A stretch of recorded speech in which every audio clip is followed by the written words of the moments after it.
Welcome back, everyone, to Startup Security Weekly. I hear large portions of internet services are down right now due to a DDoS attack, and they're speculating that it could be from IoT devices. Interesting. So you might be watching this live, you might not be. Hopefully you are. And if you're not watching live, hopefully you're listening to the recording. And Michael and I are going to start with 6 ways angels and VCs think differently. I think the one thing to remember with this article, Michael, is that whether it's a VC or an angel, you still got to pay them back. Oh, yeah, they want to get paid. Right? They want to get paid. And they just want to get paid back. Like, they want to make money on there. It's called an investment, whether it's an angel investment or venture capital investment. It's still an investment, which means you have to pay that back and then some, which is, I think, a lot of the reason why a lot of people, John and myself included, are somewhat hesitant to take any kind of money, because then it gets real and then you have to pay it back. However, I thought the article did a pretty good job of explaining the differences between angel and VC, most of which I think is a lot of common sense, but some things were interesting. Well, and as you know, right, we always try to pick these stories so that we got a little bit of a story arc, and there's some shades here that are then going to talk about, well, what is entrepreneurship actually, and, is it right for you? And what you'll see is some of that kind of fits back into it. Now, I got the impression, I didn't do the diligence on this, but I got the impression this was written by an angel. It was kind of like, VCs are sharks and they're disconnected from you and they're emotionally dispassionate and they're going to squeeze you. And that's not always true, number one. But number two, there's times that's great. I mean, you don't always want somebody who's hyper passionate. I want somebody who's disciplined, has access to capital, and is at some level vested in my success, even whether or not they get paid. So I'm okay with that. And so what I kind of thought was, we use these words interchangeably a lot, and I don't know that people always understand them. It's like we just talking to HD, and he was talking about seed rounds versus A rounds, and that because there's a lack of understanding and security, which is something we talk about consistently, that they push those requirements down further, and you've got to try to figure it out. So what I kind of looked at with this was, if you know who you are, and it's to your point on delaying, and to his point on hold off as long as you can if you need it at all, there you might need an angel, because an angel is traditionally going to be more vested in what it is that you're doing. You're going to get a smaller amount of money, but a larger amount of assistance. They might be emotionally invested. They might understand it. They might know how to explain it, connect it, communicate it, any of those types of things. And that might be what you need. You might need somebody to kind of put their arm around you and guide you down the path. If you're feeling pretty good on that, then a VC might be a better fit for you. You might get a bigger, I don't want to say paycheck, you might get a bigger funding round, or you might get some different connections out of that. Because the other thing we're seeing with VC now, and this was mentioned in it, is some of them start to match because they work in a particular industry. I mean, we see there's some huge VC funds that have portfolios now, 10, 15, 20, 40 security companies. And I feel like I have to say this word now, they're going to look to exploit synergies. I feel grown up. So, it's, I think it just kind of depends. Well, yeah, and I think the angel investment is more of a personal connection, as the article kind of alluded to, in multiple different categories, right? They went through 6 categories, but really what I took away from that is the angel investor has a more emotional connection to the founders, I guess, and a deeper connection to the startup, and is willing more than likely, because it's so, or usually earlier on with an angel investment, that they're willing to roll their sleeves up and spend a little more time in that. Now, I'm wondering, Michael, in your experience, do angels, like percentage-wise of what they're getting in the company, do they get more, do they get less, or just does it depend? Because usually when the investor has to roll up their sleeves and get a little more involved, that means they take a little bit more of a share. Yeah, I find it depends. I mean, as it wouldn't be a show if we didn't bring up Shark Tank. You can structure the deal a lot of different ways. The angels I've talked to and worked with in South Carolina, they base it on a lot of factors. But yeah, it's interesting. They're still looking to get a 10-time return in 5 years based on whatever they're putting into it. Mm-hmm. I think the question that's interesting to me on that is, an angel round, the seed round, it's interesting now where we're drawing those lines. But if you're fortunate enough to get somebody who understands your business and is willing to invest not just money, but time and effort into it, one of the things that's interesting to me, instead of just grabbing for that and hoping that it works, is to say, when we get to that stage where we need more, who do you know? Or do you have those connections to the VC, to the institutional investors, so that you're going to help us get that A round? Now, the reason I'd ask that is it's just as important for that angel to have those connections, because they want you to be basically their exit is going to be when you get bought or when you go public or they've got a buyout clause. So their interest is very much in your success. Yeah. On the surface, it's interesting. The next article, Michael, on needing to expand our definition of entrepreneurship. I wasn't really impressed with reading the article. I liked your comments better in like your one quote from the article.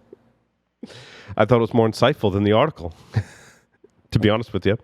Yeah, I liked it because of the title. I guess clickbait still. But I do that on our shows too. Sometimes I'll just use an article and really give my own thoughts based on the title rather than the content of the actual article. So, I mean, by all means, read the article, but I think the takeaway is, and this is Michael's term really, that we all need to embrace the startup mindset.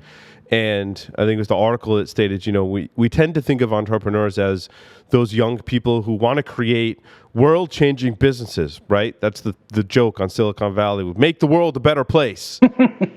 and those are entrepreneurs. Yeah, but the entrepreneurial spirit needs to live in all of us that are involved in any kind of business that is solving people's problems. And that should be any business, right? Yeah, I mean, we see a lot of people now, they'll talk about, are you an intrapreneur? Are you that startup person inside your company? And sometimes they do it in a way that makes me want to bash my head into a wall. So I'm a little more realistic about it. But as I've been talking about probably incessantly, I really look at mindset these days. And what I've realized is that running your startup is a mindset. Being the leader of your startup, communicating. Mm-hmm. Guess what? You need that if you're in a security group today. In fact, the reason I think the parallel is so tight for those of you listening and participating with us in the enterprise is because security is new. Oh, I know. I've been doing it for 20 years, and some of you have been doing it for longer. Security is still new. In most places, 10 years ago, CISO didn't exist. A lot of places, 5 years ago, CISO didn't exist. A lot of companies are saying, well, we have a security person. Now they've got a security team. You're growing fast. You're getting access to funding. You're making your case. Guys, that's a startup. You're working with us. Yeah. And so what I liked about this, and I hadn't actually completely considered some of this, so there was some value in the setup to this article. There was a time everybody kind of did their own thing. We were tradespeople and craftspeople, and we had guilds, and we learned all this type of stuff, and it was pretty awesome. And then as we continued down that path, we had the titans of industry that were at one point entrepreneurs. And they said, hey, wait, I can make this system work better, and I can train people to function in different jobs, and everybody can get really good at a piece of the puzzle, and we're going to pull it all together. And it totally transformed and changed the way we've thought about business and operated for the last 100 years. But even what they're saying is that's going to change. But even when we had established companies, let's say in technology, very early on, there was like IBM essentially, right? And what I'm trying to get at is there were startups back then, and their struggles and challenges and stories aren't that different from the situation Michael's talking about, where you're working for a company and you have the startup mindset and challenges and ideas that kind of mimic that. But also, I also want to plug another TV show that everyone should be watching. I can't believe we got to episode 13. And I don't know if we've mentioned this before. Halt and Catch Fire. I haven't watched it. Oh, okay. Holy crap. I got one for me. All right. Awesome show about season 1 is off the charts. And it's not only is it a great show with writing, directing, acting, the whole thing, the stories they tell, and especially if you're in technology, I mean they're basically like in the early days of computing, right? When the personal computer was first starting to come out, and it actually is based in Texas, and there was I forget where in Texas. To be honest with you, someone's probably yelling at their media player right now. But in Texas, there was like a beltway of all these PC startups in the 80s. And that's where the story takes place. So it's not in the traditional, Silicon Valley or whatever. So it's a very, very, very good show. Oh, that's awesome. Well, cool. Because I needed something to fill up my time with. I really appreciate it. We're so bored with everything we got going on. We needed another TV show to Yeah, binge, exactly. to binge watch, right? All right. Well, so let's cap this one. We'll transition to the next one.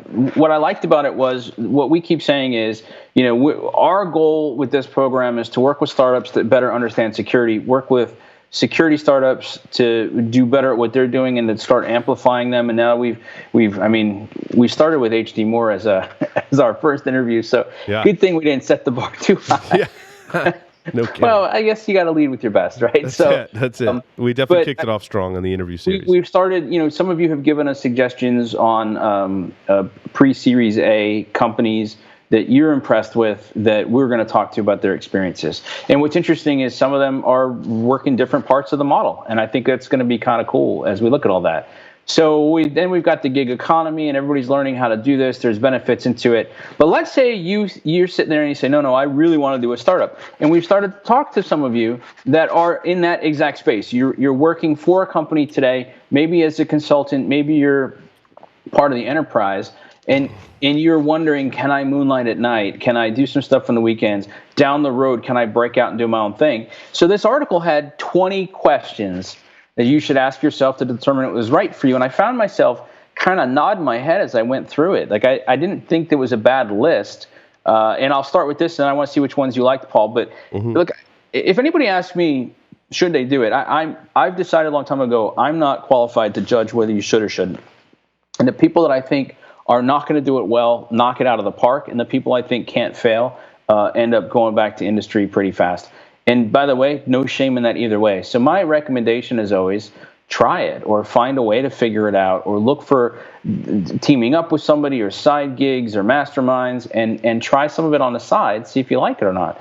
Worst case, you don't like it, you've got some good experience to show for it and you'll be better wherever you go next. So I think it's always worth trying it if you can hedge your bets. And I think this helps you put that in better perspective. What's your take on that?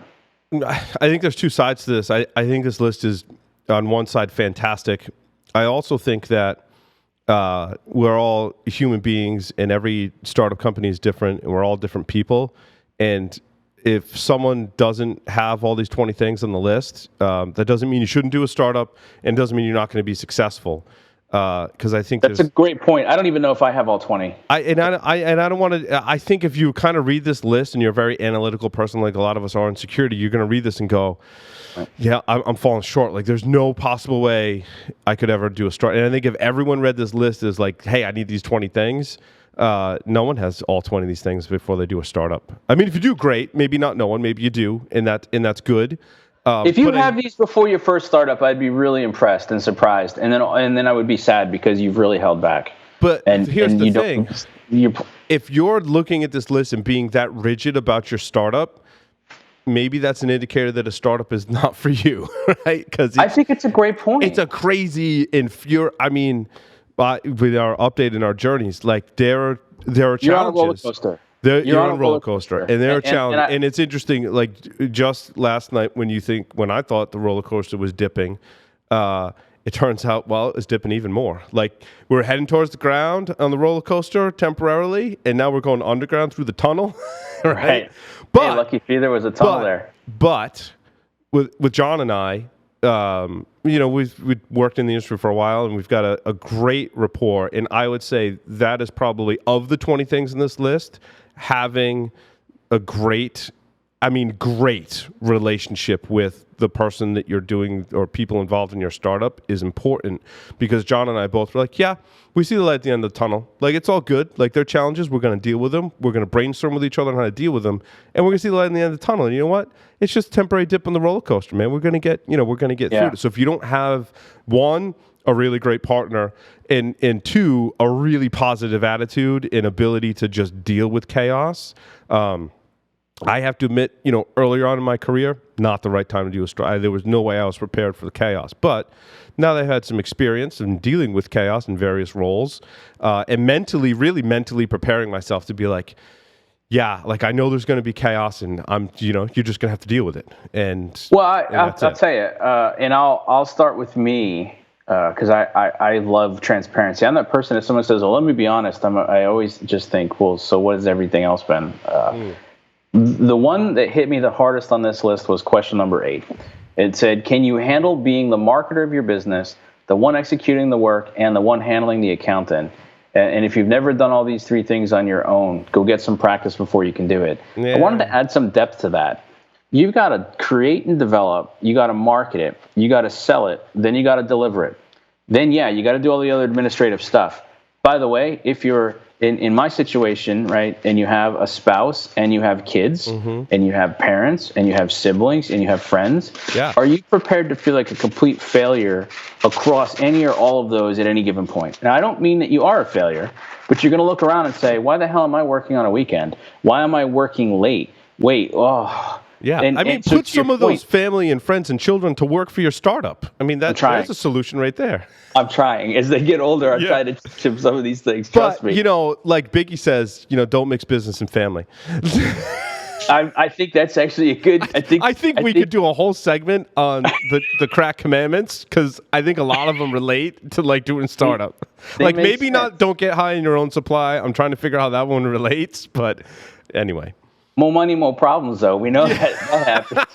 Listen, the other one I just wanted to point out, because again, and we've already referenced Shark Tank enough for this episode to be complete, but hit the Shark Tank. Asking about your long-term play, I am fascinated at how long it took me to figure this out and how long it takes a lot of other people to figure it out. And it's interesting now, because I have people call me and they'll say, would you ever consider selling to somebody else? Yes. Would you ever consider? Yes. Here's the thing I figured out. You can tightly own 100% of something, and maybe you're talented enough to make it go really big.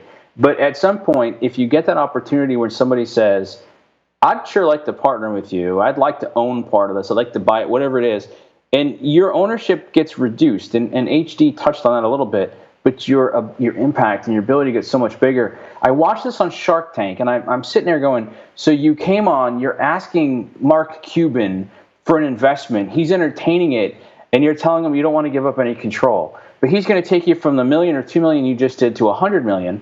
So what the hell is wrong with you? Now, that said, if you're doing this as a lifestyle business, you want to live a better life, you don't want to work as many hours, that's awesome too. Like, that's great. And so it's just kind of understanding your end game. Are you trying to grow big and be that mythical unicorn? Are you trying to change the world? Are you just trying to pay your bills and you want to have a little for retirement? None of those are bad choices with some clarity around them. But you got to have a choice in one. You got to pick one, or you got to at least think of, or have a roadmap for them. In where John and I think it's interesting. The number 8, Michael, where it says, "Can you handle being the marketing, the execution, the accounting?" I think that if you're in a partnership with someone, I think both people need to have an understanding of those things. But before you go into it, you clearly define who's an expert in a certain area. And HD kind of touched on it. That's a great point. So a little bit of our background, we were a services company. In fact, John and I had our own services companies, and we merged them. And then we pivoted early this year officially into having a product company. Now, before we did that, I spent 7 years working for a product company and learned about products, product marketing, the whole thing, so that when John and I came to the table for a discussion about, okay, what are we going to do this next business, it was pretty clear that my primary responsibilities and John's primary responsibilities based on our experience. That's not to say that John can't do marketing or that I can't do the technical direction, but we recognize where our strengths were, and that's where we went forward with. So you don't necessarily have to be the marketer of your business if you partner with someone who's the good marketer of your business, right? That's a great point. And that's a nod towards building a strong team. Absolutely. And knowing your role in the team. Absolutely. Saying, hey, we're both totally equal and we overlap 100%. No. It's not the best option for you. No. And like I said, I mean, we can, it's not that either of us could be the marketer of the business, right? But some people have more experience or a desire to do certain things than the other, right? Yeah, and I like your point too about learning it or at least being able to share it, because one of the things I'm finding is I'm learning about marketing automation and I'm learning about lead scoring and stuff that I've always read about, but now it's starting to make sense to me.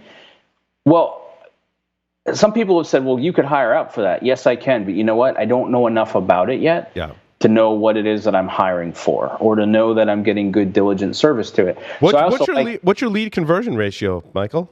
Yeah, exactly. Don't have an answer for that yet, man. Stop with the hard questions.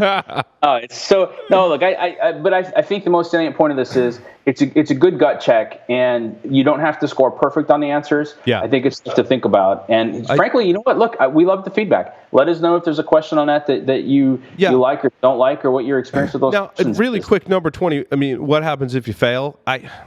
You start over again. Next. Yeah, I know. I think you should have a plan for what happens if you fail. I don't think you should put a lot of time and effort, because I don't think you should be thinking about failure if you're in a startup. I was just going to say, I've got a new mentality, right? And the more I look at the mindset stuff, if you start to plan to fail, then congratulations, because that's where your focus is. That was my wife's question. Like, what did you fail? I'm like, there's no room for failure right now in our startup, in my mindset. Like, that's not, I'm in the mindset that we're not failing. Yeah, the absolute worst that happens is you get down, it crashes, it burns, you feel bad, and then you pick up and you keep going. Right. And the real worst in this industry is if you've done security and you know it, congratulations, there's 1,000 people that will hire you. And focus a lot more on how not to get to the fail point, or if there are failures, how to overcome them. So yeah, I wouldn't focus on that. Look, you've got two stories I want to get to. I just want to mention the other two that I threw in there. Clever leaders overcome more talented, better funded competitors. Here's the punchline. I'll sum up the whole. It was a great article, great read, good examples. Passion. What did we talk about an episode or two ago? VCs are looking for passion. But what people don't always connect into it is, and this is what we do in Straight Talk, so I apologize for the shameless plug, but what we look at is, how are you connecting with somebody else? What's the better tomorrow look like? Right? And that's not a vision statement. That's not a better 10 years from now.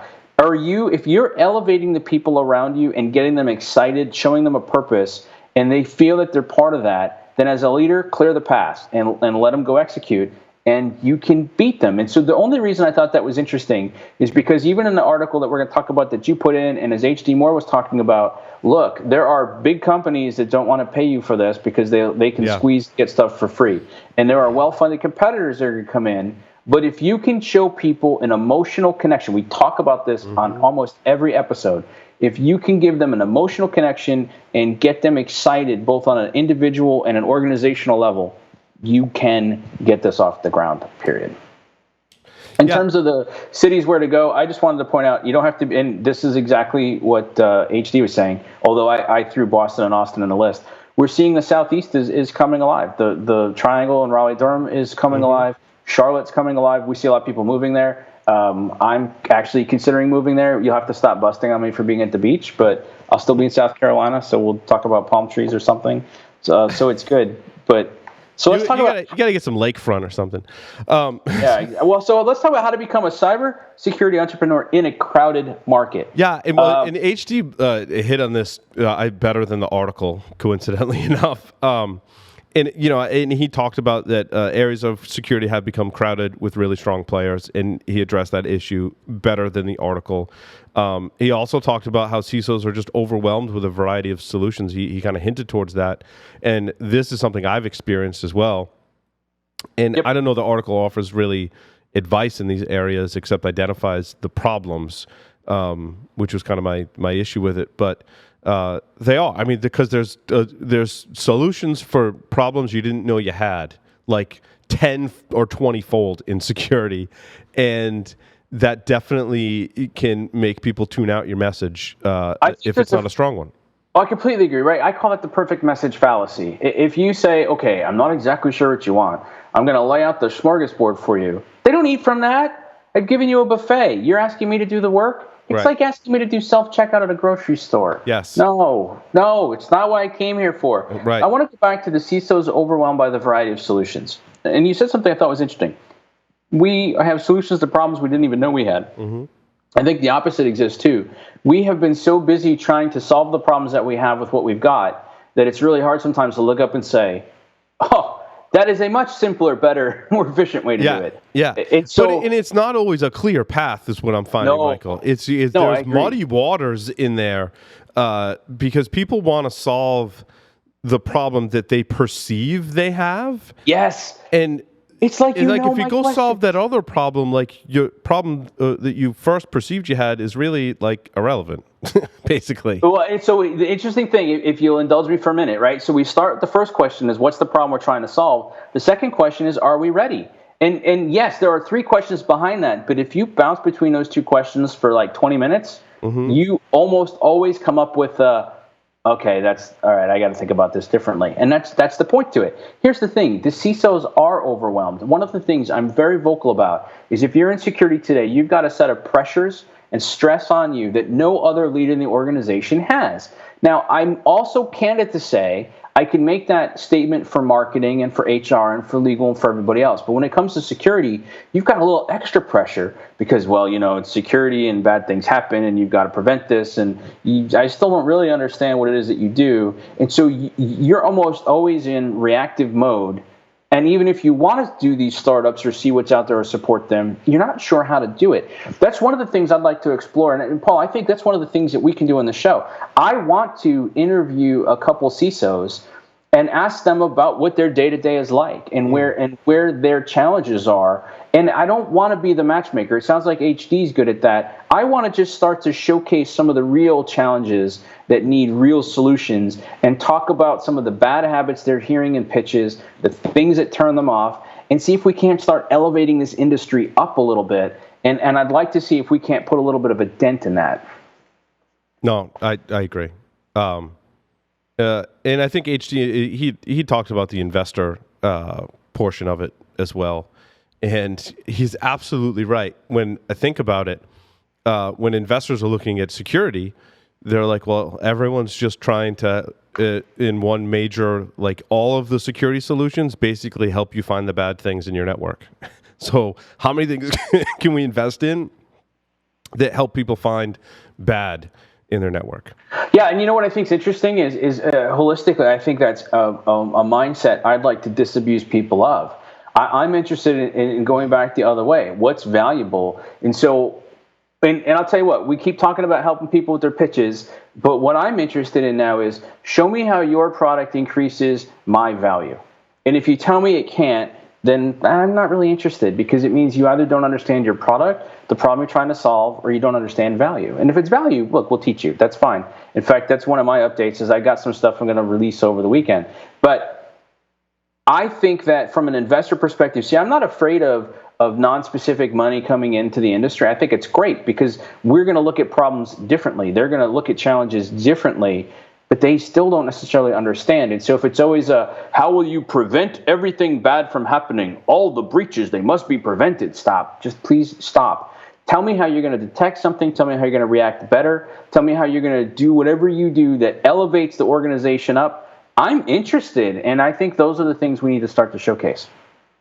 So the 8 ways to make your elevator pitch more memorable is not available. I was just going to say, all right, so it's good because I'm getting a website is offline. The internet is yeah. I guess they got taken down on the internet. So one of the things, if you want to be memorable, is make sure that your website doesn't go down. Yes. Memorability comes from people. Well, so that's good because we'll get it. I think one of the important points they highlighted in the article about an elevator pitch is, and I don't know if they said this exactly, but they highlighted the importance of the first 30 seconds. And I think that's by far the most important piece. If you don't capture someone's attention in the first 30 seconds of your elevator pitch, get a new pitch.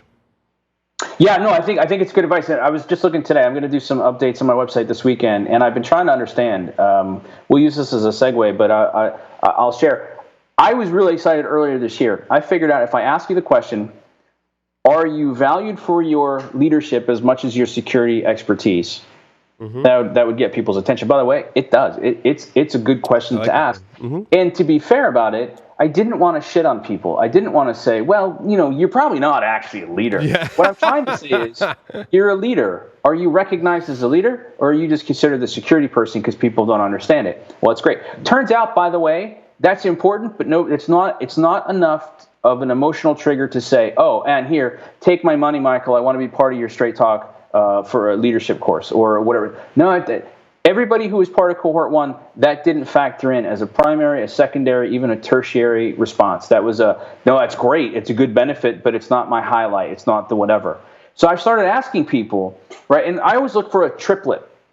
What are the 3 things that your product does? What are the 3? And so, to be fair, I'm still spending some time working on it right now. But it turns out that what people are digging from the Straight Talk framework is it gets them clarity on what they need to focus on. It's helping them prioritize where to put their focus, and it's breaking down barriers with other people so they get that collaboration and that connection that they're seeking. Okay, cool. So to your point then, when you're doing an elevator pitch, it's not I've got 30 seconds to tell them everything about me. It's that I've got 30 seconds to reveal something that's emotionally appealing to them.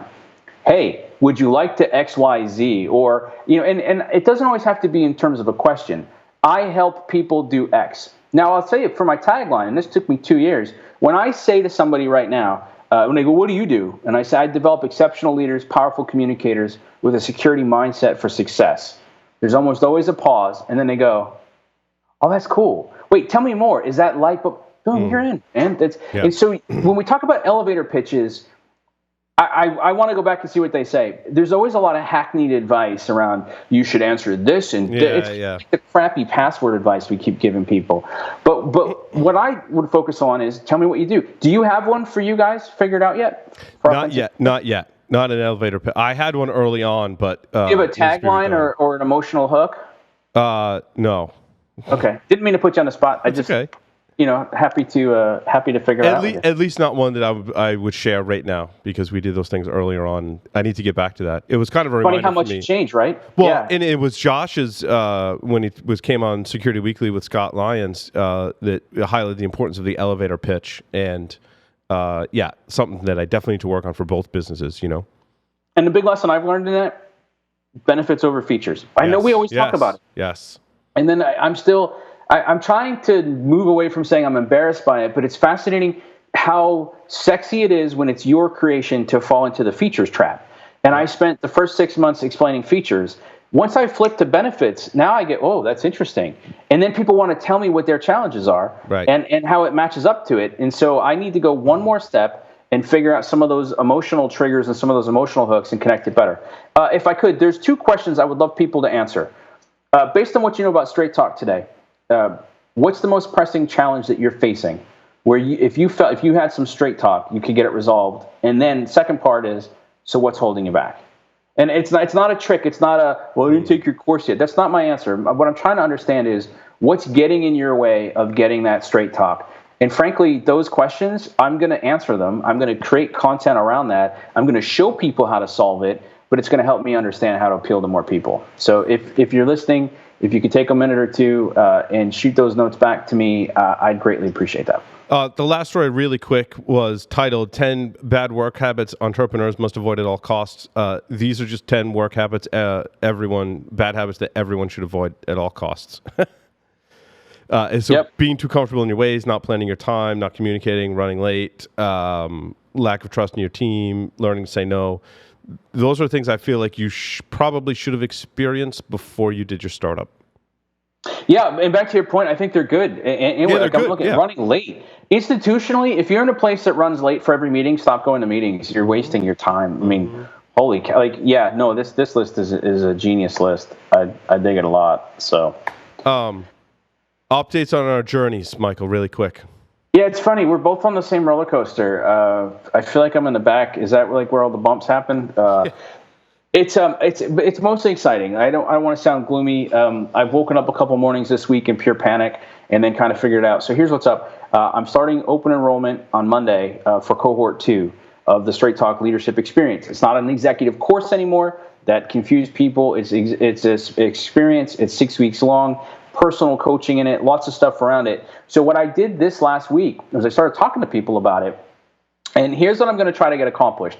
And it's a little overwhelming, and I'm going to try to do it anyway. I've got this thing. We've talked about it a little bit. So the Straight Talk framework, I always explain, is the fastest, most complete way to get your foundation in place for leadership and communication. Well, that comes from 5 things. So I'm going to show people how to calculate the value of their time. I'm going to give away the 5 lenses of value. I'm going to show them how to assess and develop effective communication, 5 steps to structured communication, and then a whole bunch of other stuff. absolutely free on my website as a resource for our community so we can start having those conversations and making those differences. Oh, and I'm going to update the framework, and I'm going to create a 7-step series on how to go from, okay, I think I understand your framework, to answering some questions and actually working through it for a particular time. And then because I'm opening up the doors on Monday and the cohort starts on October 31st, on Monday, we're going to talk about when you say, well, I'd love to, but I don't really have time. What we found with everybody in cohort 1 was they gained back a tremendous amount of time. They're really surprised by it. On Tuesday, I'm going to show you how to calculate value. On Wednesday, I'm going to show you how to justify things using the Straight Talk framework. And on Friday, I'm going to try my own hand at doing something live online and answer questions. So please field me your questions now, and I'll get some answers to it. And the only other thing I would say is I only have room for about 30 people in the cohort, because everybody gets a lot of personal attention from me over the 6 weeks. So if you're interested, please come check it out. I got a lot of stuff coming next week. And the price is going to go up significantly for the next cohort, but still good value. So I'm trying to get all of that stuff done in like the next 10 days. So, I'm not ambitious or anything, Paul. Yeah. Oh, and I'm going to try ads. So I'm calling you for help. Absolutely. And I'm going to call Scott Lyons for help too. But I might dabble a little bit with some Facebook ads and some other stuff to start to understand that. So just a quick update on our journey.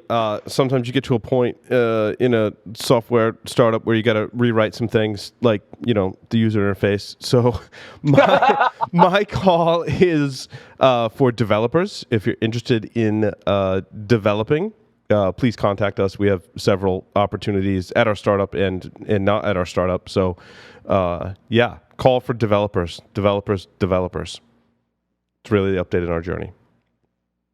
Is it a technical debt thing, Paul? I mean, I don't want to, if it's feeling not good, I don't want to push on it, but what triggered it? Sometimes you go down a path and you realize for a lot of different reasons that you need to replace that technology. And I mean, that happens. And, John was a little bummed out, and I'm like, dude, it's better we realize this now than 3 years in. And, I've been at companies that have realized several times over just in the progression that they have to do. So it's almost like the cost of being a software company is that you may have to rewrite large portions and adopt different technology just to keep up with the times. But realizing this early on, and only having 2 months of technical debt in one area is much better than having years of technical debt in one area. So, I mean, HD just talked about that on the interview. He said, look, get your stuff right before, because then once you're locked in, good luck. You're not going to change it. Exactly. And the cost and the pain of that and the emotional attachment to it and everything else. No, I mean, I think it's a courageous decision. So I'm excited. So it's good stuff. I mean, look, I love what we're doing with this. I love the interaction that we're getting, and I'm grateful to people sending us thoughts and ideas and questions and ideas that they want us to explore with them, because I really believe in our industry. I sometimes feel like I'm one of the only really optimistic voices, but I am so excited about the things that we're going to be able to do, and I really want our program to be driving some of that success for other people. Absolutely. That concludes this edition of Startup Security Weekly. Thanks, everyone, for listening and watching. We'll see you all next week.